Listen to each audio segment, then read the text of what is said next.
La méditation aussi, ça permet de réduire donc toutes ces pensées et donc c'est un terrain beaucoup plus facile ensuite pour réaliser la vacuité, mais aussi pour développer des pensées d'éveil.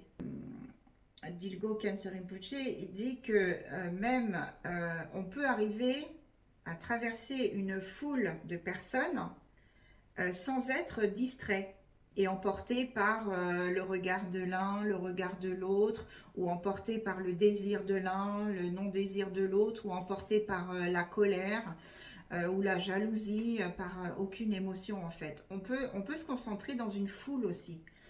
Euh, et je me souviens, il y avait, comment il s'appelle, Kalu Rinpoche aussi, qui disait qu'on peut se concentrer dans une ville, on s'assoit au bord de l'autoroute et on fixe un point, malgré le fait qu'il y ait des voitures sans cesse interminables qui passent sous notre nez, on peut s'entraîner à la concentration au bord de l'autoroute.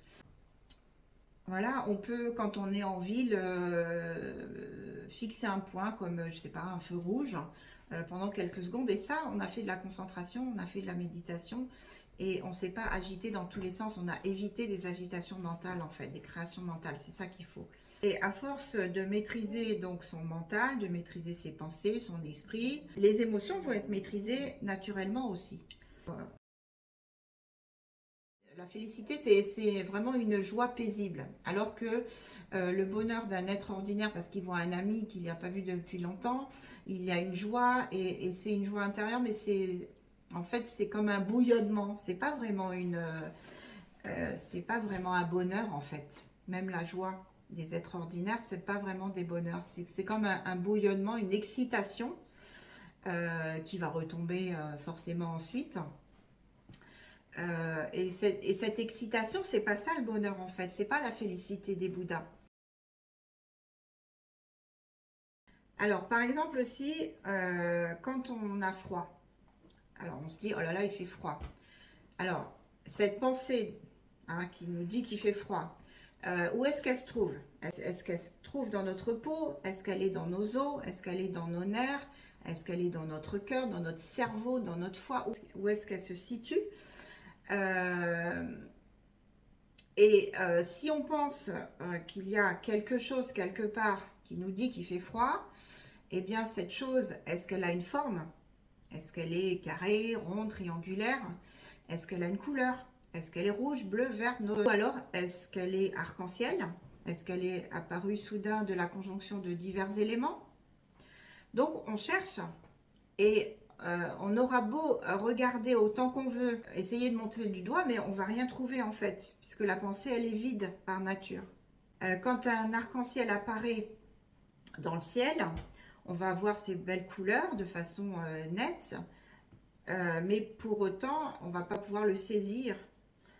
L'arc-en-ciel, en fait, ben, c'est la conjoncture de différents facteurs. Il est impossible de le saisir, bien sûr. Et les pensées, c'est pareil. Les pensées qui naissent dans l'esprit, elles ne sont pas réelles.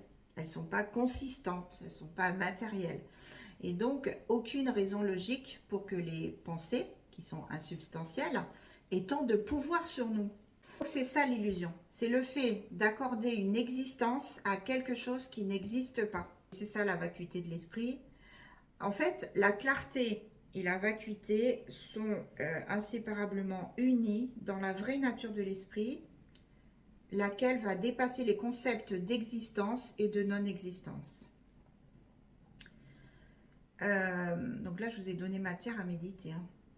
Comme le déclare le grand maître d'Odiana, qui n'est autre que Padmasambhava, la conscience primordialement pure est présente depuis toujours dans le corps absolu, comme un précieux joyau qui est enfoui sous la cabane d'un mendiant.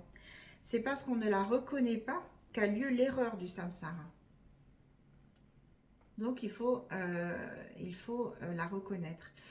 Celui à qui on présente directement cette conscience et qui la reconnaît va réaliser la sagesse de l'espace primordial et donc il va réaliser la bouddhéité.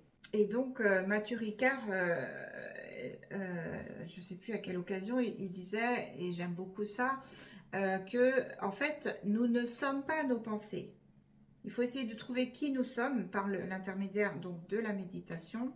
Le très vénérable Drupal Rinpoche, il explique aussi que non seulement nous ne sommes pas nos pensées, mais nous ne sommes pas non plus nos émotions, nous ne sommes pas nos cinq sens, nous ne sommes pas ce que nous voyons, ce que nous entendons, ce que nous sentons, ce que nous touchons, ce que nous goûtons.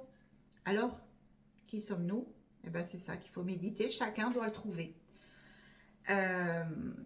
Comme l'explique aussi un maître que j'aime bien, et Rinpoche aussi d'ailleurs, c'est Mingyur Rinpoche, qui explique, est-ce que l'orage va altérer la nature de l'espace? Est-ce que le soleil va modifier la nature de l'espace? Est-ce que les nuages modifient la nature de l'espace? L'espace, en fait, malgré tous les éléments qui paraissent, reste l'espace. Sa nature reste inchangée. Et du coup, je vous conseille vraiment les très très belles vidéos de Mingyur Rinpoche sur la méditation. Et lui, il est vraiment extraordinaire. Et il explique, alors il parle anglais, bon, il y a des choses qui ont été retranscrites en français, mais il explique vraiment la méditation de façon limpide, de façon claire, de façon spontanée. C'est vraiment merveilleux. Merci d'avoir écouté ces petits extraits de la formation niveau 3. À bientôt!